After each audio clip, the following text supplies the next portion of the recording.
የዓለማችን ቁጥር 1 የኮከብ እግር ኳስ ተጫዋች የሆነው ሊዮኔል ሜሲ እንደምትመለከቱት በዓለም ዋንጫ በ2026 ዓለም ዋንጫ አገራቸው ከኦስትሪያ ጋር በነበራት ጨዋታ ላይ ፔናልቲ ስቷል።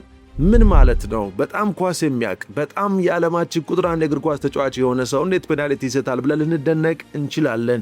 ነገር ግን ስኬታማ የሆኑ ሰዎች ስህተት ይሰራሉ። ነገር ግን ስህተታቸውን ደግሞ ያርማሉ። ሜሲ በዛ ጨዋታ ላይ 2 ጎል አስገብቶ አገራቸው 2-0 አሸንፋለች። አንዳንድ ጊዜ ስህተት ስንሰራ ልንደነቅ አይገባም። ስህተት ስንሰራ ልንቆጭ፣ ራሳችን ልንወቅስ አይገባም። ስህተት መስራት ማንኛውም በጣም ጎበዝ የሆነ ኮከብ የሆነ ተጫዋችም ሆነ ነጋዴም ሆነ የትኛውም ስኬታማ ሰው ሊሰራ የሚችለው ነው። ስህተትና ድል ወይም ስኬት የአንድ ሳንቲም 2 ገጽታዎች ናቸው። በምናጠፋበት ሰዓት ራሳችንን መውቀስ፣ ዲፕረስድ መሆን፣ እኔ አልችልም፣ እኔ እንዲህ ነኝ ማለት የለብንም። ወዲያው ስህተታችንን አራክፈን የምንማረውን ነገር ተምረን ተነስተን አዲስ የሆነ ስኬት፣ አዲስ የሆነ ግብ ለማስቆጠር ልክ እንደ ሊዮኔል ሜሲ መስራት አለብን።